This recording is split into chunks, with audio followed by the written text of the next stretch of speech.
Hi students, welcome to the session. BTech, KTU BTechലെ S4ലുള്ള എല്ലാ ബ്രാഞ്ചസിനും common ആയിട്ടുള്ള ഒരു സബ്ജക്റ്റ് ആണ് കോൺസ്റ്റിറ്റ്യൂഷൻ ഓഫ് ഇന്ത്യ. അതിൽ ഉള്ള ഒരു ഫോർത്ത് സെഷൻ ആണ് ഞാനിപ്പോൾ ഇവിടെ അപ്ലോഡ് ചെയ്യുന്നത്. ഇതിനു മുൻപ് 3 ക്ലാസ്സസ് നമ്മൾ അപ്ലോഡ് ചെയ്തിട്ടുണ്ട്. അപ്പം ഇതെന്റെ ഫോർത്ത് സെഷൻ ആണ്. ഓക്കെ, ഇതിൽ നമുക്ക് എന്താണ് പഠിക്കാൻ പോകുന്നത് എന്ന് നോക്കാം. ഇത് നമ്മുടെ ഫസ്റ്റ് മോഡ്യൂൾ 1ന്റെ കംപ്ലീറ്റ് ചെയ്തിട്ടുണ്ട്. ഇത് മോഡ്യൂൾ 2 ആണ്. അതിൽ ഫസ്റ്റ് നമ്മൾ പഠിക്കാൻ പോകുന്നത് ഡെഫിനിഷൻ ഓഫ് എ സ്റ്റേറ്റ് ആണ്. എന്താണ് നമ്മുടെ കോൺസ്റ്റിറ്റ്യൂഷൻ അനുസരിച്ച് സ്റ്റേറ്റ് എന്താണ് എന്ന് പറയുന്നതാണ് ഡെഫിനിഷൻ ഓഫ് സ്റ്റേറ്റ് എന്ന് നമുക്ക് പറയാം. ആർട്ടിക്കിൾ 12 ഡിഫൈൻ ചെയ്യുന്നത് സ്റ്റേറ്റ്. ആർട്ടിക്കിൾ 12 അനുസരിച്ച് സ്റ്റേറ്റ് എന്ന് പറഞ്ഞാൽ കുറച്ച് കാര്യങ്ങൾ ചേർത്തിട്ടുള്ളതാണ്. എന്തൊക്കെയാണ്? Government and parliament of India, government and legislature of state, all local authorities. എന്തൊക്കെയാണ് ലോക്കൽ അതോറിറ്റീസ് എന്ന് പറഞ്ഞാൽ? എന്തൊക്കെ വരും? Municipalities, panchayat, district board, improvement trust, etcetera. അതുപോലെ തന്നെ all other authorities, that is statutory or non statutory authorities like LIC, SEAL, etcetera. ഇതിനെ എല്ലാം കൂടെ കമ്പൈൻ ചെയ്തിട്ടാണ് നമുക്കൊരു സ്റ്റേറ്റ് എന്ന് പറയാൻ പറ്റുന്നത്. ഓക്കെ, അപ്പൊ നമ്മുടെ ഡെഫിനിഷൻ ഓഫ് സ്റ്റേറ്റ് എന്ന് പറഞ്ഞാൽ നമുക്ക് എന്ത് പറയാൻ പറ്റും? ആർട്ടിക്കിൾ 12 അനുസരിച്ച്, കോൺസ്റ്റിറ്റ്യൂഷനിലെ ആർട്ടിക്കിൾ 12 അനുസരിച്ച് ഒരു സ്റ്റേറ്റിനെ നമുക്ക് എങ്ങനെ ഡിഫൈൻ ചെയ്യാം? It consists of the government and parliament of India, government and legislature of state, and all local authorities. Local authorities എന്ന് പറഞ്ഞാൽ എന്തൊക്കെ വരും? മുനിസിപ്പാലിറ്റീസ്, പഞ്ചായത്ത്, ഡിസ്ട്രിക്ട് ബോർഡ്, അങ്ങനെ എല്ലാം വരും. അതുപോലെ തന്നെ അതർ അതോറിറ്റീസ് അല്ലെ, നമുക്കറിയാം സ്റ്റാറ്റ്യൂട്ടറി അതോറിറ്റീസ് ഉണ്ട്, നോൺ സ്റ്റാറ്റ്യൂട്ടറി ഉണ്ട്. അതുപോലുള്ള എല്ലാ അതോറിറ്റീസും കൂടെ ചേർന്നതിനെയാണ് നമുക്ക് എന്ത് ഡിഫൈൻ ചെയ്യാൻ പറ്റുന്നത്? സ്റ്റേറ്റ് എന്ന് ഡിഫൈൻ ചെയ്യാൻ പറ്റുന്നത്. ഓക്കെ, അടുത്തത് നമുക്ക് മെയിൻ ആയിട്ട് നമ്മൾ പഠിക്കുന്നതാണ് ഫണ്ടമെന്റൽ റൈറ്റ്സ്. നമ്മളുടെ കഴിഞ്ഞ ക്ലാസ്സുകളൊക്കെ കണ്ടവർക്ക് മനസ്സിലാവും, നമ്മൾ അവിടെ എല്ലാം ഓരോ ഇൻട്രൊഡക്ഷൻ കൊടുത്തിരുന്നു. ഫണ്ടമെന്റൽ റൈറ്റ്സ്, എത്ര ഫണ്ടമെന്റൽ റൈറ്റ്സ് ഉണ്ടെന്നും അതൊക്കെ നമുക്ക് ഇമ്പോർട്ടന്റ് ആണ് എന്നൊക്കെ പറഞ്ഞിരുന്നു അല്ലേ? അപ്പൊ ആ ക്ലാസ് കണ്ടവർക്ക് മനസ്സിലാവും, ഞാൻ അവിടെ പറഞ്ഞിരുന്നു ഇനിയുള്ള ഫോളോയിങ് മോഡ്യൂൾസിൽ നമ്മൾ ഫണ്ടമെന്റൽ റൈറ്റ്സ് എല്ലാം ഡീറ്റെയിൽഡ് ആയിട്ട് ഡിസ്ക്രിപ്ഷൻ അനുസരിച്ച് നമ്മൾ പഠിക്കുന്നുണ്ടെന്ന് പറഞ്ഞിരുന്നു. അപ്പൊ അതിൽ ഫസ്റ്റ് വൺ ഫണ്ടമെന്റൽ റൈറ്റ്സ് എന്താണെന്ന്. ഫണ്ടമെന്റൽ റൈറ്റ് എവിടെയാണ് ഉള്ളത്? പാർട്ട് 3 ഓഫ് ദ കോൺസ്റ്റിറ്റ്യൂഷനിലാണ് ഫണ്ടമെന്റൽ റൈറ്റ് ഉള്ളത്. നമ്മളിപ്പോ പാർട്ട് 1ഉം പാർട്ട് 2 ഒക്കെ പഠിച്ചിട്ടുണ്ട്, കംപ്ലീറ്റ് ചെയ്തിട്ടുണ്ട്. കാണാത്തവര് ലാസ്റ്റ് ക്ലാസ്സിലെ ലാസ്റ്റ് വീഡിയോസ് കണ്ടു നോക്കുക, മനസ്സിലാവും. ഇവിടെ നമ്മൾ ഫണ്ടമെന്റൽ റൈറ്റ് ഇൻക്ലൂഡ് ചെയ്തിരിക്കുന്ന പാർട്ട് 3 ഓഫ് ദ കോൺസ്റ്റിറ്റ്യൂഷൻ. അതുപോലെ ആർട്ടിക്കിൾസ് ഏത് മുതൽ ഏതുവരെയാണ്? Article 12 to 35. ഏതാണ്? Part 3 of the constitution article 12 to 35 ആണ്. ഈ പാർട്ട് 3 ഓഫ് ദ കോൺസ്റ്റിറ്റ്യൂഷനെ അതിനെ നമ്മുടെ ഫണ്ടമെന്റൽ റൈറ്റ്സിനെ ഇന്ത്യയുടെ മാഗ്ന കാർട്ട എന്ന് നമുക്ക് വിശേഷിപ്പിക്കാൻ പറ്റും. പാർട്ട് 3നെ നമ്മൾ ഇന്ത്യയുടെ മാഗ്ന കാർട്ട എന്നാണ് വിശേഷിപ്പിക്കുന്നത്. അതുപോലെ തന്നെ നമുക്കറിയാലോ, നമ്മളെല്ലാം പല രാജ്യങ്ങളിൽ നിന്ന് കടമെടുത്തിട്ടാണ് നമ്മുടെ ഈ കോൺസ്റ്റിറ്റ്യൂഷൻ ക്രോഡീകരിച്ച് വെച്ചിരിക്കുന്നത് അല്ലെ? അപ്പൊ മെയിൻ ആയിട്ട് നമ്മുടെ ഈ ഫണ്ടമെന്റൽ റൈറ്റ്സ്, നമ്മുടെ USA ഇന്ത്യൻ കോൺസ്റ്റിറ്റ്യൂഷനിലെ ഫണ്ടമെന്റൽ റൈറ്റ്സ് നമ്മൾ ഇൻസ്പയർ ചെയ്തിരിക്കുന്നത് എവിടെ നിന്നാണ്? USA കോൺസ്റ്റിറ്റ്യൂഷനിൽ നിന്നാണ്, അതായത് ബിൽ ഓഫ് റൈറ്റ്സിൽ നിന്നാണ് നമ്മളത് ഇൻസ്പയർ ചെയ്തിരിക്കുന്നത്. ഓക്കെ, ഇനി ഫണ്ടമെന്റൽ റൈറ്റ് എന്ന് പറഞ്ഞാൽ അതിന്റെ നേച്ചർ എന്താണ്? നമുക്ക് തന്നെ മനസ്സിലാവുമല്ലോ. ഫണ്ടമെന്റൽ റൈറ്റ് അല്ലെ, നമ്മളൊരു ഇന്ത്യൻ പൗരത്വാവകാശമുള്ള ഒരു നമുക്ക് അക്യൂർ ചെയ്യാൻ പറ്റിയിരിക്കുന്ന കുറെ അവകാശങ്ങളെ നമ്മൾ ഫണ്ടമെന്റൽ റൈറ്റ്സ് എന്ന് പറഞ്ഞാൽ അല്ലെ. അപ്പം ഫണ്ടമെന്റൽ റൈറ്റ്സ് എന്ന് പറഞ്ഞാൽ നമ്മൾക്ക് ഫസ്റ്റ് വൺ നമ്മൾ എന്ത് പോയിന്റ് ആയിരിക്കണം നമ്മൾ തീരുമാനിക്കുന്നത്? നമുക്കൊരു ഡിസ്ക്രിമിനേഷൻ പാടില്ല അല്ലെ. ഈ ഇന്ത്യ മഹാരാജ്യത്തിലുള്ള എല്ലാ ആൾക്കാരും ഈക്വൽ ആണ് എന്നുള്ള രീതിയിൽ ഒരു തരത്തിലുള്ള ഡിസ്ക്രിമിനേഷനും പാടില്ല. അതാണ് ഒരു ഫസ്റ്റ് ഫണ്ടമെന്റൽ ഒരു നേച്ചർ നമുക്ക് പറയാൻ പറ്റുന്നത്, അതായത് നമ്മുടെ ഇക്വാലിറ്റി. അതുപോലെ തന്നെ ഒരു യൂണിറ്റി ഓഫ് നേഷൻ. എങ്ങനെ നമ്മൾ നമ്മുടെ ഒരു അവകാശം സ്വീകരിച്ചാലും അത് നേഷന്റെ യൂണിറ്റിനെയാണ് ഡിപ്പെൻഡ് ചെയ്യുന്നത്. അതുപോലെ തന്നെ നമുക്ക് സുപ്രീം കോടതിയിലോ നമുക്ക് കോടതിയിൽ പോയി നമുക്ക് ഈ അവകാശം നേടിയെടുക്കാം. ഫണ്ടമെന്റൽ റൈറ്റ് എന്ന് പറഞ്ഞൊരു അവകാശം it is defended and guaranteed by the supreme court. Okay, കാരണം ഒരു അവകാശം, നമുക്ക് ആ അവകാശം ഉണ്ട്, അത് നമുക്ക് സുപ്രീം കോടതിയിൽ പോയി നമുക്ക് നേടിയെടുക്കാം. എന്തെങ്കിലും അവകാശ ലംഘനങ്ങൾ വന്നാൽ നമുക്കത് സുപ്രീം കോടതിയിൽ നേടിയെടുക്കാൻ പറ്റും. അതുകൊണ്ടാണ് നമുക്ക് അതിനെ ഫണ്ടമെന്റൽ എന്ന് നമുക്ക് പറയുന്നത്. ഓക്കെ, അപ്പൊ നമുക്ക് നോക്കാലോ. Nature of the fundamental right എന്ന് പറയുന്നത് നമുക്ക് എന്ത് പറയും? The fundamental rights are guaranteed by the constitution to all person. എല്ലാ ആൾക്കാർക്കും അത് ഗ്യാരണ്ടി ചെയ്തിട്ടുണ്ട്, വിത്തൗട്ട് എനി ഡിസ്ക്രിമിനേഷൻ. ഒരു കളർ ഡിസ്ക്രിമിനേഷനോ ഒരു റേഷ്യൽ ഡിസ്ക്രിമിനേഷനോ ഒന്നുമില്ലാതെ അല്ലെ, ഒരു തരത്തിലുള്ള ഡിസ്ക്രിമിനേഷനും ഇല്ലാതെ ഇന്ത്യയിലുള്ള എല്ലാ പൗരന്മാർക്കും അവകാശമുള്ളതാണ് fundamental rights. They uphold the equality of all individuals. എല്ലാ ഇൻഡിവിജ്വലും ഈക്വൽ ആയിട്ട് കൺസിഡർ ചെയ്യാണ്. The larger public interest, unity of nation. The prevent the establishment of authoritarian and despotic rule in the country. നമുക്ക് എല്ലാ തരത്തിലുള്ള ഒരു അവകാശങ്ങളും നമുക്ക് നേടിയെടുക്കാൻ പറ്റും. എങ്ങനെയാണ്? By the defended. They are defended and guaranteed by the supreme court. അപ്പൊ ഇതിനെല്ലാമാണ് നമുക്ക് നേച്ചർ ഓഫ് ഫണ്ടമെന്റൽ റൈറ്റ്സ് എന്ന് പറയാം. മനസ്സിലായല്ലോ? ഫസ്റ്റ് നമ്മൾ പഠിച്ചത് ഡെഫിനേഷൻ ഓഫ് സ്റ്റേറ്റ് ആണ്. പിന്നെ രണ്ടാമത് നമ്മൾ ഫണ്ടമെന്റൽ റൈറ്റിൽ അതിൽ ഇമ്പോർട്ടന്റ് ആയിട്ട് പറയുന്നത് പാർട്ട് 3 ഓഫ് ദ കോൺസ്റ്റിറ്റ്യൂഷൻ എന്ന് പറയണം, ആർട്ടിക്കിളിന്റെ നമ്പർ പറയണം. ഞാൻ ലാസ്റ്റ് ക്ലാസ്സിലെ വീഡിയോസിലെല്ലാം അപ്ലോഡ് ചെയ്തപ്പോൾ അതിന്റെ അകത്തെല്ലാം ഞാൻ പറഞ്ഞിരുന്നു, നിങ്ങൾ തിയറി സബ്ജക്ട് എഴുതുമ്പോൾ ശ്രദ്ധിക്കേണ്ട കാര്യങ്ങൾ കുറച്ച് പോയിന്റ്സ് ഉണ്ട്, മാർക്ക് കിട്ടുന്ന പോയിന്റ്സ്. ആ പോയിന്റ്സ് എല്ലാം നിങ്ങൾ അണ്ടർലൈൻ ചെയ്ത് നിങ്ങൾ നോക്കി പഠിക്കുവാണെങ്കിൽ നിങ്ങൾക്ക് പെട്ടെന്ന് മാർക്ക് സ്കോർ ചെയ്യാൻ പറ്റും. അപ്പൊ ഇതിന്റെ അകത്ത് മെയിൻ ആയിട്ട് നമുക്ക് പറയേണ്ടത് മെയിൻ ആയിട്ടുള്ള പോയിന്റ്സ് ഇതൊക്കെയാണ്. നമ്മുടെ പാർട്ട് 3 ഓഫ് ദ കോൺസ്റ്റിറ്റ്യൂഷൻ എന്ന് പറയുന്നത് നമുക്ക് ഇമ്പോർട്ടന്റ് ആണ്. ആർട്ടിക്കിൾ 12 to 35 എന്നുള്ളത് ഇമ്പോർട്ടന്റ് ആണ്. മാഗ്ന കാർട്ട എവിടെ നിന്നാണ് നമ്മൾ അത് കടമെടുത്തിരിക്കുന്നത്? കോൺസ്റ്റിറ്റ്യൂഷൻ ഓഫ് USA എന്നാണ്, അതായത് ബിൽ ഓഫ് റൈറ്റ്സിൽ നിന്നാണ് നമ്മൾ മെയിൻ ആയിട്ട് അത് എടുത്തിരിക്കുന്നത്. പിന്നെ നേച്ചർ ഓഫ് ഫണ്ടമെന്റൽ റൈറ്റ്സിന് ഒരു ഡിസ്ക്രിമിനേഷനും ഇല്ല എന്നുള്ളതും, അതുപോലെ തന്നെ they are guaranteed and defended by the supreme court. ഇതാണ് മെയിൻ ആയിട്ടുള്ള പോയിന്റ്സ്. ഇനി നമ്മൾ അടുത്ത് പഠിക്കാൻ പോകുന്നത് ക്ലാസിഫിക്കേഷൻ ഓഫ് ഫണ്ടമെന്റൽ റൈറ്റ്സ്. നമുക്ക് എത്ര ഫണ്ടമെന്റൽ റൈറ്റ്സ് ഉണ്ട്, എത്ര അവകാശങ്ങളാണ് നമുക്കുള്ളത്? നമുക്കുള്ളത് 7 അവകാശങ്ങളാണ് ഉള്ളത്. ഇനിഷ്യലി കാര്യങ്ങളാണ് പറയുന്നത് കേട്ടോ. നമ്മുടെ കോൺസ്റ്റിറ്റ്യൂഷൻ ക്രിയേറ്റ് ചെയ്തിരുന്ന സമയത്ത് ഇനിഷ്യലി നമുക്ക് 7 അവകാശങ്ങളാണ് ഉള്ളത്. ഏതൊക്കെയായിരുന്നു? Right to equality, right to freedom, right against exploitation, right to freedom of religion, cultural and educational right, right to property and last one right to constitutional remedies. നിങ്ങൾ തന്നെ നോക്കിക്കേ, നിങ്ങൾക്ക് ഇതിലെ ഓരോ പോയിന്റ്സും നിങ്ങൾക്ക് തന്നെ പറയാൻ പറ്റും. റൈറ്റ് ടു ഇക്വാലിറ്റി അതിലെ ആർട്ടിക്കിൾ ഏതൊക്കെയായിരുന്നു? 14 to 18 അല്ലെ? റൈറ്റ് ടു ഇക്വാലിറ്റി എന്ന് പറഞ്ഞാൽ നമുക്ക് മനസ്സിലാക്കാമല്ലോ, നമുക്ക് ഈക്വൽ ആണെന്നുള്ള രീതിയിലാണ് പറയുന്നത് അല്ലെ? റൈറ്റ് ടു ഇക്വാലിറ്റി എന്ന് പറഞ്ഞാൽ ഈക്വൽ ആണ്, നമ്മൾ എല്ലാ മനുഷ്യരും ഈക്വൽ ആണ് എന്നുള്ള രീതിയിൽ. അപ്പൊ എന്താണ് ആർട്ടിക്കിൾ പറയുന്നത്? ഏതൊക്കെയാ? 14 to 18 ആണ് ആർട്ടിക്കിൾ പറയുന്നത്. ഓക്കെ. പിന്നെ റൈറ്റ് ടു ഫ്രീഡം. അപ്പൊ ഇതിലെ ഓരോന്നാണ് ഇനി എക്സ്പ്ലനേഷൻ പറയാൻ പോകുന്നത് കേട്ടോ. അപ്പൊ നമുക്ക് ഈ ഓരോന്നും പഠിക്കുന്നതിന് മുമ്പ് ഒരു കാര്യം മാത്രം ശ്രദ്ധിക്കണം.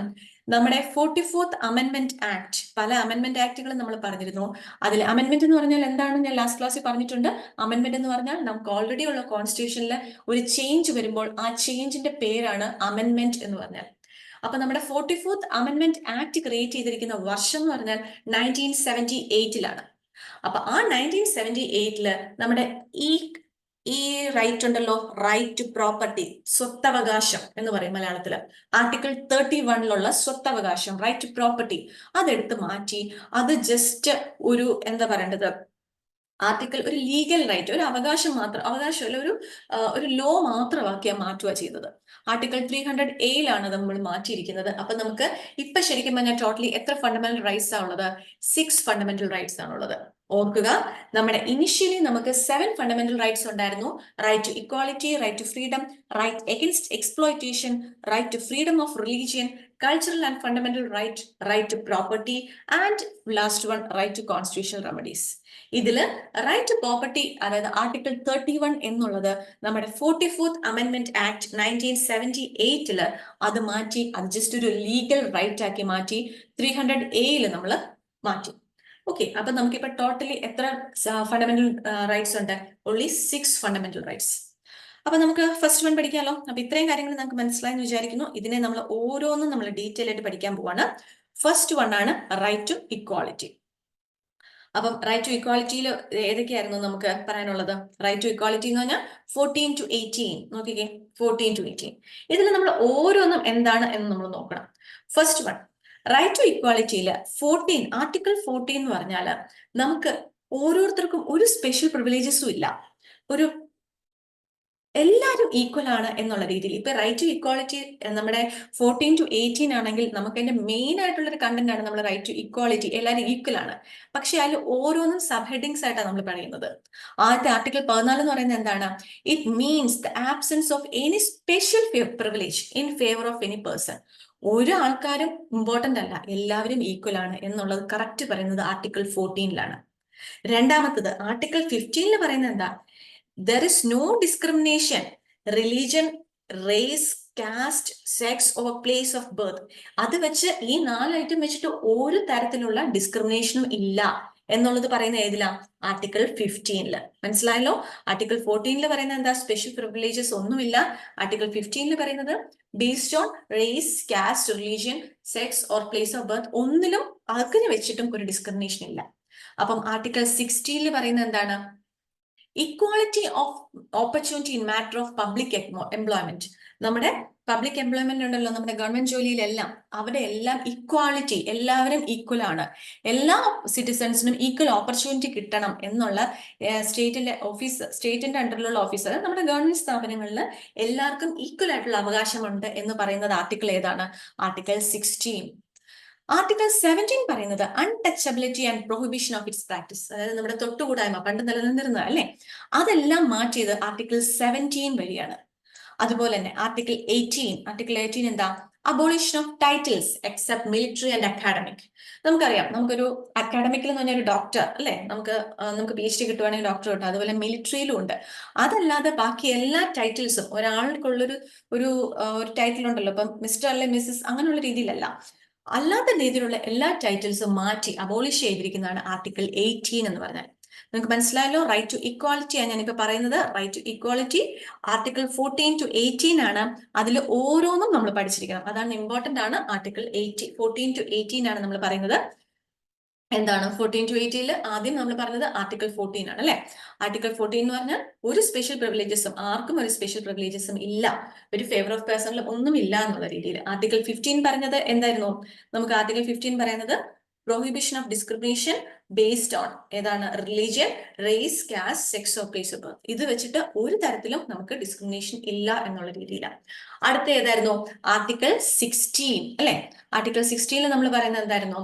പബ്ലിക് എംപ്ലോയ്മെന്റ് അല്ലെ, നമ്മുടെ ഗവൺമെന്റ് സ്ഥാപനങ്ങളിൽ നമുക്ക് എങ്ങനെയാണ് എല്ലാവർക്കും ഈക്വൽ ആയിട്ടുള്ള അവകാശങ്ങളുണ്ട് എന്നുള്ള രീതിയിലാണ് നമ്മുടെ ഗവൺമെന്റ് സ്ഥാപനങ്ങളിലും വർക്ക് ചെയ്യുന്നത്. അടുത്തത് എന്തായിരുന്നു? ആർട്ടിക്കിൾ 17 അൺടച്ചബിലിറ്റി അബോളിഷ് ചെയ്യുന്ന ഒരു ആർട്ടിക്കിൾ ആണ് ആർട്ടിക്കിൾ 17. അടുത്ത ആർട്ടിക്കിൾ 18 എന്ന് പറഞ്ഞാൽ എന്താണ്? നമ്മുടെ abolition of titles except military and academic. ഇത്രയാണ് നമ്മുടെ ഫസ്റ്റ് വൺ വരുന്നത്, റൈറ്റ് ടു ഇക്വാലിറ്റി എന്ന് പറയുന്നത്. ക്ലിയർ ആയല്ലോ? ഓക്കെ, നമുക്ക് അടുത്തത് നോക്കാം. റൈറ്റ് ടു ഇക്വാലിറ്റി ക്ലിയർ ആയെന്ന് വിചാരിക്കുന്നു. ഇല്ലെന്നെങ്കിൽ ഒന്നുകൂടെ ക്ലാസ് കേൾക്കാം, നിങ്ങൾക്ക് മനസ്സിലാവുന്നതാണ്. ഓക്കെ, അടുത്ത നമ്മൾ പറയുന്നത് right to freedom. Right to freedom എന്ന് പറഞ്ഞാൽ ഏത് ആർട്ടിക്കിളാ? 19 to 22. ഇതാ ഞാൻ ലാസ്റ്റ് ക്ലാസ്സുകളിലൊക്കെ ഞാൻ പറഞ്ഞിരുന്നു, നിങ്ങൾ ഈ വാല്യൂസ് ഓർത്ത് ടെൻഷൻ അടിക്കേണ്ട, കാരണം നമ്മളിത് ഒരു ഓർഡറിൽ പഠിച്ചു പോകുമ്പോൾ നമുക്ക് തന്നെ കാര്യങ്ങൾ മനസ്സിലാവും. ഓക്കെ, അടുത്തത് right to freedom article 19 to 22 ഇനി ഈ 19 തന്നെ നമുക്ക് ഒരു 6 ഡിവൈഡ് ചെയ്യാൻ പറ്റും. മനസ്സിലായോ? 19 തമ്മിൽ നമുക്ക് എങ്ങനെ ഡിവൈഡ് ചെയ്യാം? 6 ഡിവൈഡ് ചെയ്യാം. അതിൽ ഫസ്റ്റ് വൺ ആണ് right to freedom of speech and expression. നമുക്ക് ഒരിടത്ത് പോയി എഴുന്നേറ്റ് നിന്ന് സംസാരിക്കാനുള്ള അവകാശം അല്ലെ. നമുക്ക് ഇപ്പൊ തന്നെ നിങ്ങൾക്ക് കാണാം, പലയിടത്തും നമ്മുടെ അവകാശങ്ങളെ പറ്റി സംസാരിക്കാൻ, നമ്മുടെ വ്യൂ പോയിന്റ്സ് നമുക്ക് എക്സ്പ്രസ് ചെയ്യാനുള്ള പല മാധ്യമങ്ങളും ഉണ്ട് അല്ലെ. അപ്പൊ അങ്ങനെയുള്ള രീതിയിൽ അത് എന്തുകൊണ്ടാണ് ഉള്ളത്? ഈ ഒരു ആർട്ടിക്കിളിനെ ബേസ് ചെയ്തിട്ടാണ് right to freedom of speech and expression. അടുത്തെന്താ? നമുക്ക് എവിടെ വേണേലും അസംബിൾ ചെയ്യാൻ പറ്റും അല്ലെ, വിത്തൗട്ട് എനി ആംസ്. നമുക്ക് ഇതൊന്നും ഉണ്ടാവാൻ പാടില്ല, കത്തിയും കടാരയും കൊണ്ടൊന്നും പോകാൻ പാടില്ല. ജസ്റ്റ് പീസ്ഫുള്ളി നമുക്ക് എവിടെ വേണമെങ്കിലും അസംബിൾ ചെയ്യാൻ പറ്റും. അതുപോലെ തന്നെ എന്ത് അസോസിയേഷൻ വേണമെങ്കിലും അല്ലെങ്കിൽ യൂണിയൻ വേണമെങ്കിലും നമുക്ക് തുടങ്ങാൻ പറ്റും, സ്റ്റാർട്ട് ചെയ്യാൻ പറ്റും അല്ലെ. നമുക്ക് ഇപ്പൊ തന്നെ ഇവിടെ അടുത്തുള്ള വീടുകളിൽ എല്ലാവരും കൂടെ ചേർന്ന് നമുക്കൊരു ഫാമിലി ഒരു യൂണിയൻ ക്രിയേറ്റ് ചെയ്യാൻ പറ്റത്തില്ലേ? അങ്ങനെ നമുക്ക് എന്ത് ഒരു യൂണിയൻ ക്രിയേറ്റ് ചെയ്യണമെങ്കിലും അതിലൊരു പ്രശ്നവുമില്ല. അതുപോലെ തന്നെ through out the territory of ഇന്ത്യയിൽ നമുക്ക് ഫ്രീ ആയിട്ട് മൂവ് ചെയ്യാൻ പറ്റും. പക്ഷെ ചില സ്ഥലങ്ങളിലുണ്ട്, നമുക്കറിയാം, ചില സ്ഥലങ്ങളിൽ നമുക്ക് പോകാൻ പറ്റാതെ. എന്നാലും നമുക്ക് ഒരുവിധമുള്ള ടെറിട്ടറി ഓഫ് ഇന്ത്യയിൽ നമുക്ക് ഫ്രീ ആയിട്ട് മൂവ് ചെയ്യാൻ പറ്റും. അതുപോലെ തന്നെ എവിടെ വേണേലും സെറ്റിൽ ചെയ്യാനും പറ്റും. ഇന്ത്യയിൽ എവിടെ വേണേലും നമുക്ക് സെറ്റിൽ ചെയ്യാനും പറ്റും.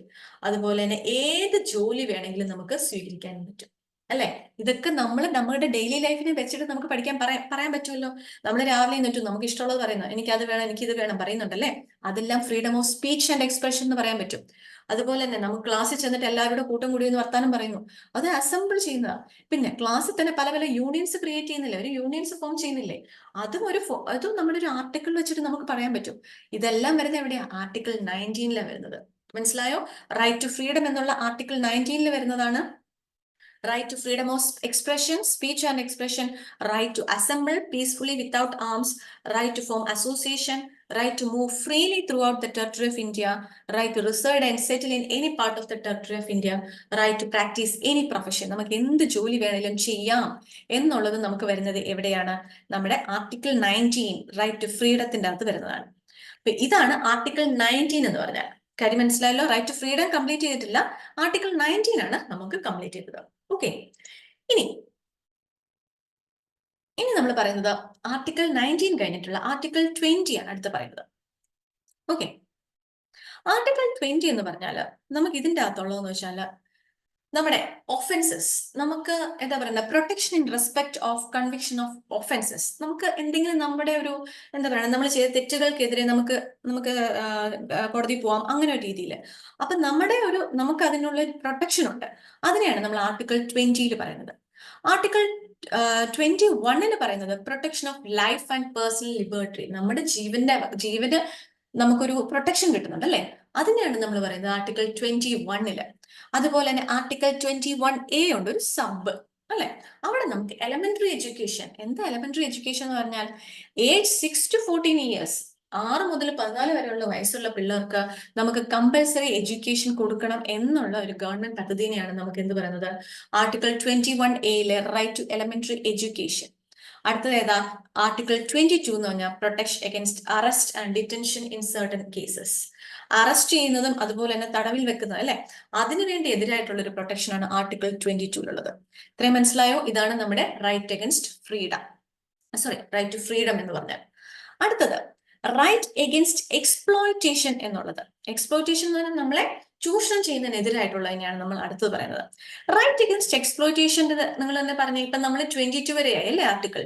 അപ്പൊ അടുത്ത ഏതാ? 23 and 24. രണ്ടെണ്ണേ നമുക്ക് ഇവിടെ പറയുന്നുള്ളൂ റൈറ്റ് അഗൈൻസ്റ്റ് എക്സ്പ്ലോയിറ്റേഷൻ. ഓക്കെ, അപ്പൊ ഇവിടെ എന്ന് പറഞ്ഞാൽ നമ്മൾ മെയിൻ ആയിട്ട് പറയുന്നത് ആർട്ടിക്കിൾ 23 ഫോഴ്സ്ഡ് ലേബർ എന്ന് പറഞ്ഞാൽ ഈ കുട്ടികളെ പണ്ട് എന്താ പറയുന്നത്, കൊണ്ടുപോയി ബാലവേല അല്ലെ, പണിയെടുപ്പിക്കുന്നത്, അതുപോലെ തന്നെ പണ്ടത്തെ അടിമക്കച്ചവടം ഒക്കെ ഉണ്ടല്ലോ, അതെല്ലാം ഫോഴ്സ്ഡ് ലേബറിനെ തടഞ്ഞുകൊണ്ടുള്ള രീതിയിൽ അതിനെയാണ് നമ്മൾ ആർട്ടിക്കിൾ 23 പറഞ്ഞാൽ selling and buying of men, woman and children like goods. സാധനങ്ങൾ പോലെ, നമ്മുടെ സാധന സാമഗ്രികൾ പോലെ മനുഷ്യരെ വിൽക്കുന്ന ഒരു അടിമക്കച്ചവടം പോലുള്ളത് നിർത്തിയതാണ് നമ്മുടെ 23 വഴിയാണ്. Immoral traffic in woman and children including prostitution. ഈ സ്ലേവറി, അടിമത്വവും അതുപോലെ തന്നെ ദേവദാസ സമ്പ്രദായം, ഇതെല്ലാം നിർത്തിയത് നമുക്ക് ആർട്ടിക്കിൾ 23 വഴിയാണ് നമുക്ക് പറയാൻ പറ്റും. അതുപോലെ തന്നെ അടുത്തത് ഏതാണ്? ആർട്ടിക്കിൾ 24 14 വയസ്സുള്ള അതിൽ താഴെയുള്ള കുട്ടികളെ നമുക്ക് ഒരിടത്തും നമ്മുടെ ഫാക്ടറിയിലോ മൈനോ അങ്ങനെ അപകടകരമായ സ്ഥലത്തൊന്നും ജോലി ചെയ്യിപ്പിക്കാൻ പറ്റില്ല. അതിനെയാണ് നമ്മുടെ ആർട്ടിക്കിൾ 24 പറഞ്ഞാൽ prohibition of employment of children in factories. നമ്മുടെ കുട്ടികളെ അവിടെ ജോലിക്കൊന്നും വിടാൻ പറ്റില്ല എന്നുള്ള ആർട്ടിക്കിൾ പറയുന്നത് എവിടെയാണ്? ആർട്ടിക്കിൾ 24. മനസ്സിലായല്ലോ? റൈറ്റ് ടു അഗൈൻസ്റ്റ് എക്സ്പ്ലോയിറ്റേഷൻ എന്ന് പറയുമ്പോൾ നമുക്ക് ഏതിൻ്റെ അകത്ത് വരുന്നതാണ്? നമ്മുടെ ആർട്ടിക്കിൾ 23 24 വരുന്നതാണ്. അപ്പൊ 23 പറഞ്ഞാൽ നമ്മുടെ ഒരു സാധനം പോലെ നമ്മളെ മനുഷ്യരെ കച്ചവടം ചെയ്യാൻ പറ്റില്ല എന്നുള്ളത് വരുന്നത് ആർട്ടിക്കിൾ 23 ആർട്ടിക്കിൾ 24 പറഞ്ഞാൽ 14 വയസ്സിന് താഴെയുള്ള കുട്ടികളെ ഫാക്ടറി, മൈൻ അതുപോലുള്ള അപകടകരമായ സ്ഥലങ്ങളിലും ജോലി ചെയ്യിക്കാൻ സമ്മതിക്കാൻ പാടില്ല എന്നുള്ളതാണ്. അടുത്തത് right to freedom of religion. Right to freedom of religion എന്ന് പറഞ്ഞാൽ പേര് കേൾക്കുമ്പോൾ തന്നെ നിങ്ങൾക്ക് അറിയാം അല്ലെ, നമുക്ക് വേണ്ട ജാതി ഏതാ, മതം ഏതാ എന്നുള്ളത് സ്വീകരിക്കാനുള്ള അവകാശം ആർക്കുണ്ട്? നമുക്കുണ്ട്. അതാണ് നമുക്ക് പറയുന്നത് റൈറ്റ് ആർട്ടിക്കിൾ 25. ഇന്നർ ഫ്രീഡം, നമുക്ക് എന്ത് റിലീജിയസ് ബിലീഫ് സ്വീകരിക്കണം, എന്ത് വിശ്വാസം വേണം എന്നുള്ളത് തീരുമാനിക്കുന്ന ആരാണ്? നമ്മൾ തന്നെയാണ്. ഓക്കെ, പിന്നെ അതുപോലെ അത് തന്നെയാണ് പറയുന്നത് ആർട്ടിക്കിൾ 26 എന്ന് പറഞ്ഞാൽ ഫ്രീഡം ടു മാനേജ് റിലീജിയൽ അഫയേഴ്സ്. അതുമായിട്ടുള്ള ബന്ധപ്പെട്ട ഇപ്പൊ അല്ലെ, പള്ളി പോകണോ അമ്പലത്തിൽ പോകണോ എന്നുള്ളതൊക്കെ നമുക്ക് തന്നെ തീരുമാനിക്കാം. അത് ബന്ധപ്പെട്ട എല്ലാ കാര്യങ്ങളും തീരുമാനിക്കാനുള്ള അവകാശം ആർക്കാ? നമുക്കാണുള്ളത്. അതുപോലെ തന്നെ നമുക്ക് ഈ റിലീജിയസ് കാര്യങ്ങൾക്ക് വേണ്ടി പൈസ അടയ്ക്കുന്ന payment of tax four promotion of article, ഇതെല്ലാം നമ്മൾക്ക് ഡിപ്പെൻഡ് ചെയ്യും. നമുക്ക് വേണമെങ്കിൽ നമുക്ക് ചെയ്യാം എന്നുള്ളതേ ഉള്ളൂ. അതാ പറഞ്ഞ right to freedom of religion. അതുപോലെ തന്നെ instruction of worship in certain education institution. അപ്പം ഫ്രീഡം നമുക്ക് ചില സ്കൂളുകളിലുണ്ട് അല്ലെ, അവിടെ പ്രാർത്ഥനകളും കാര്യങ്ങളും ഒക്കെ ഉണ്ട്. അവിടെ വേണമെങ്കിൽ പോയാൽ മതി, അവിടെ ഒരിടത്തും അവിടെ നിർബന്ധം പറയില്ല. അതും പറയുന്ന ഏതിലാണ്? ആർട്ടിക്കിൾ 28 പറയുന്നത്. ക്ലിയർ ആയോ? അപ്പൊ അടുത്ത നമ്മൾ പറഞ്ഞ ഏതായിരുന്നു? Right to freedom of religion ആണ് പറഞ്ഞത് അല്ലെ. Right to freedom of religion ഏതൊക്കെ ആർട്ടിക്കിളിലാണ്? Article 25 to 28. അപ്പൊ അതിൽ ഫസ്റ്റ് വൺ നമ്മൾ പറഞ്ഞ എന്തായിരുന്നു? ആർട്ടിക്കിൾ 25 പറഞ്ഞു, നമ്മുടെ ഫ്രീഡം ഓഫ് റിലീജിയൻ നമുക്ക് ഏത് വേണമെന്ന് സ്വീകരിക്കുന്നത്. അത് ബന്ധപ്പെട്ടുള്ള എല്ലാ കാര്യങ്ങളും ആർട്ടിക്കിൾ 26 ആർട്ടിക്കിൾ 27 അതിന് വേണ്ടിയുള്ള പേയ്മെന്റ് ഓഫ് ടാക്സ് അല്ലെങ്കിൽ പ്രൊമോഷന് വേണ്ടിയുള്ള എല്ലാ കാര്യങ്ങളും നമുക്ക് ആർട്ടിക്കിൾ 27 പറയുന്നുണ്ട്. അതുപോലെ അതിന്റെ ഇൻസ്ട്രക്ഷൻസ്, റിലീജിയസ് ഇൻസ്ട്രക്ഷൻ അല്ലെങ്കിൽ വേർഷിപ്പ് സ്കൂളുകളിൽ നടത്തുന്നുണ്ടെങ്കിൽ, എഡ്യൂക്കേഷൻ ഇൻസ്റ്റിറ്റ്യൂഷൻ നടത്തുന്നെങ്കിൽ അത് അറ്റൻഡ് ചെയ്യണോ വേണ്ടയോ എന്നുള്ള തീരുമാനവും നമ്മുടെ തന്നെയാണ്. അതാണ് right to freedom of religion. അടുത്ത എന്താ? Cultural and educational right. ഏതിലൊക്കെയാണ്? Article 29 and 30. Cultural and educational right. പേര് കേൾക്കുമ്പോൾ തന്നെ നിങ്ങൾക്ക് അറിയാം അല്ലെ, നമുക്ക് പഠിക്കാനുള്ള എല്ലാ അവകാശത്തിന്റെയും കാര്യങ്ങളാണ് പറയുന്നത്. എന്ത് കൾച്ചർ സ്വീകരിക്കുന്നത്? Protection of language, script and culture of minorities. ഈ മൈനോറിറ്റി മേജോറിറ്റി അങ്ങനെയുള്ള ഡിവിഷൻ ഉണ്ടല്ലോ, മൈനോറിറ്റീസ് ആയിട്ടുള്ള ആൾക്കാരുടെ അവകാശത്തിന് വേണ്ടിയുള്ളതാണ് നമ്മുടെ ആർട്ടിക്കിൾ 29 എന്ന് പറഞ്ഞാൽ. അതാണ് cultural and protection of culture and educational right article 29 എന്ന് പറഞ്ഞാൽ. പിന്നെ ഉള്ളതെന്ന് പറഞ്ഞാൽ ആർട്ടിക്കിൾ 30 ആണ്. ആർട്ടിക്കിൾ 30 എന്ന് പറഞ്ഞാൽ ഇതുപോലെ തന്നെയാണ് നമ്മുടെ മൈനോറിറ്റീസിന് ആവശ്യമായിട്ടുള്ള സ്കൂളുകളൊക്കെ സ്ഥാപിക്കാൻ വേണ്ടി അല്ലെ. നമുക്ക് അറിയാം, നമുക്കിപ്പോ ഗവൺമെന്റ് സ്ഥാപനങ്ങളിലാണെങ്കിലും അവർക്കൊക്കെ കുറെ അവകാശങ്ങളൊക്കെ നമ്മൾ കൊടുത്തിട്ടുണ്ട്, കുറെ സീറ്റ്സ് ഒക്കെ അലോട്ട് ചെയ്തിട്ടുണ്ട്. അതുപോലെ തന്നെ മൈനോറിറ്റീസിന് നമുക്ക് എന്ത് ചെയ്യാം? അവരുടെ എഡ്യൂക്കേഷൻ ഇൻസ്റ്റിറ്റ്യൂഷൻസ് സ്റ്റാർട്ട് ചെയ്യാനുള്ള അവകാശങ്ങളും ഉണ്ട്. അതിനെ നമ്മൾ ആർട്ടിക്കിൾ 30 പറയുന്നത്. ഇനി last and final one, right to constitutional remedies, article 32. ഏതാണ്? Right to constitutional remedies, article 32. ഇതെന്ന് പറഞ്ഞാൽ സുപ്രീം കോടതിയായിട്ട് ബന്ധപ്പെട്ട കുറച്ച് കാര്യങ്ങളെയാണ് നമുക്ക് ആർട്ടിക്കിൾ 32 പറയുന്നത്. റിറ്റുകൾ. ഓക്കെ, നമുക്ക് ഫണ്ടമെന്റൽ ആയിട്ടുള്ള കുറെ റൈറ്റിനെ, അതിനെയാണ് നമ്മൾ റിറ്റ്സ് എന്ന് പറഞ്ഞാൽ extraordinary remedies to uphold the right and liberties. നമുക്ക് അറിയാം, ഇപ്പൊ കുറച്ച് ഫണ്ടമെന്റൽ ആയിട്ടുള്ള അവകാശങ്ങളുണ്ട്, നമുക്കറിയാം ഫണ്ടമെന്റൽ റൈറ്റ്സ്. അത് നടക്കാതെ സാഹചര്യങ്ങൾ വന്നാൽ കോടതിയിൽ പോകേണ്ട കേസുകളെയാണ് എങ്ങനെ പോകാം എന്നുള്ള രീതിയിലാണ് പറയുന്നത്. First one, habeas corpus. Habeas corpus എന്ന് പറഞ്ഞൊരു ലാറ്റിൻ ടേം ആണ്. അതായത് ഇപ്പം ആരെങ്കിലും കാണാതെ പോയി എന്നുള്ള രീതിയിലൊക്കെ വരുവാണെങ്കിൽ അപ്പൊ നമുക്കൊരു കേസ് കൊടുക്കാം. പലരും നിങ്ങൾ ടി വിയിലൊക്കെ കണ്ടിട്ടുണ്ടാവും അല്ലെ, ഹേബിയസ് കോപ്പസ് കൊടുത്തു, അവരെ കോടതിയിൽ ഹാജരാക്കി എന്ന് പറയുന്നത് അല്ലെ. അപ്പം എന്താണ് അതിന്റെ മീനിങ്? ലാറ്റിൻ വേർഡിന്റെ മീനിങ് എന്താണ്? To have the body of, ആ മനുഷ്യ ശരീരം കൊണ്ടുവരുന്നു എന്നുള്ള രീതിയിൽ അവരെ മുന്നിൽ ഹാജരാക്കണം, കോടതിയുടെ മുന്നിൽ ഹാജരാക്കണം എന്നുള്ളതിനെയാണ് നമ്മൾ ഹേബിയസ് കോപ്പസ് എന്ന് പറഞ്ഞാൽ. That is to produce the body of the later before it. അതിനു മുമ്പായിട്ട് നമുക്ക് ആ മനുഷ്യനെ കൊണ്ടുവരണം എന്നുള്ളതിനെ കോടതി കൊടുക്കുന്ന ഒരു ശാസനയാണ് ഹേബിയസ് കോപ്പസ് എന്ന് പറഞ്ഞാൽ. രണ്ടാമത്തേതാണ് മാൻഡമസ്. മാൻഡമസ് എന്ന് പറഞ്ഞാൽ ലിറ്ററലി അതിന്റെ പേര് എന്ന് പറഞ്ഞാൽ നമുക്ക് മനസ്സിലാവും, വി കമാൻഡ്. നമ്മൾ പറഞ്ഞു. അതെന്ന് പറഞ്ഞാൽ എന്താ? ഒരു പബ്ലിക് ആയിട്ടുള്ള ഒരു സ്ഥാപനം അതിന്റെ കാര്യങ്ങളൊന്നും ചെയ്യുന്നില്ല എന്നുണ്ടെങ്കിൽ, ആരെങ്കിലും ഒഫീഷ്യൽ ഡ്യൂട്ടീസ് പെർഫോം ചെയ്യുന്നില്ലെങ്കിൽ, ആരെങ്കിലും കോടതിയോട് പരാതിപ്പെടുവാണെങ്കിൽ കോടതിക്ക് പറയാം നിങ്ങൾ അത് ചെയ്തേ പറ്റുള്ളൂ എന്ന് പറയാം. അതിനെയാണ് നമ്മൾ മാൻഡമസ് എന്ന് പറഞ്ഞാൽ. മാൻഡമസ്, നിങ്ങൾ ഈ പേര് നിങ്ങൾ നോക്കുക, habeas corpus to produce the body of, to have the body of. Mandamus എന്ന് പറഞ്ഞാൽ കമാൻഡ്. ആ പേര് തന്നെ നിങ്ങൾ ഒരു സാമ്യം കണ്ടെടുക്കുക. ഒരു മാൻഡമസ് കമാൻഡ് ചെയ്യുന്നത് ആരോടാണ്? പബ്ലിക് ഒഫീഷ്യൽസിനോട്. നമുക്ക് അവര് ചെയ്യേണ്ട ഡ്യൂട്ടീസ് ചെയ്തില്ലെങ്കിൽ ചെയ്യണം എന്ന് നമുക്ക് നമ്മുടെ സുപ്രീം കോടതി പറയുന്നതിനെയാണ് നമ്മൾ മാൻഡമസ് എന്ന് പറഞ്ഞാൽ. മൂന്നാമത്തേതാണ് പ്രൊഹിബിഷൻ. പ്രൊഹിബിഷൻ എന്ന് പറഞ്ഞാൽ നമുക്കറിയാം അല്ലെ, ഫോർബിഡ്. It means forbid. അതായത് നമ്മുടെ ഹൈക്കോർട്ടിന് ലോവർ കോർട്ട്, ഇപ്പൊ സുപ്രീം കോർട്ട് ആയാലും ഹൈക്കോടതി ആയാലും താഴെയുള്ള കീഴ്ക്കോടതികളോട് പറയുന്നതാണ് ടു പ്രിവെന്റ് അതിന്റെ ഇതിലുള്ള കുറച്ച് കാര്യങ്ങൾ നിർത്താൻ വേണ്ടി. അത് ചെയ്യുന്ന എന്തെങ്കിലും തെറ്റാണ്, എന്തെങ്കിലും പ്രശ്നമുള്ളതാണ് എന്നാരെങ്കിലും പരാതിപ്പെടുവാണെങ്കിൽ അതിനെ സ്റ്റേ ചെയ്യാൻ വേണ്ടി, സ്റ്റേ ഓർഡർ എന്ന് കേട്ടിട്ടുണ്ടാവും അല്ലെ, അതിനെ നിർത്താൻ വേണ്ടിയുള്ളതിനെയാണ് നമ്മൾ എന്ത് പറഞ്ഞാൽ പ്രൊഹിബിഷൻ എന്ന് പറഞ്ഞാൽ. ഓക്കെ, പിന്നെ ഉള്ളതാണ് സെർഷ്യോററി. അതെന്ന് പറഞ്ഞാൽ to be certified or to be informed. ഇതും നമ്മുടെ നേരത്തെ പറഞ്ഞ പോലെ തന്നെ ഹയർ കോർട്ടുകൾ ലോവർ കോർട്ടിലോട് പറയുന്നതാണ്. എന്താണ്?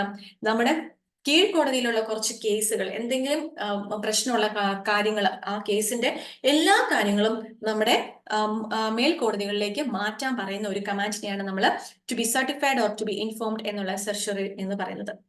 അഞ്ചാമത്തെ എന്താ? കോ വാറന്റോ. അതാണ് ആർട്ടിക്കിൾ 32 എന്നുള്ളത് മെയിൻലി. അതെന്ന് പറഞ്ഞാൽ by what authority or warrant.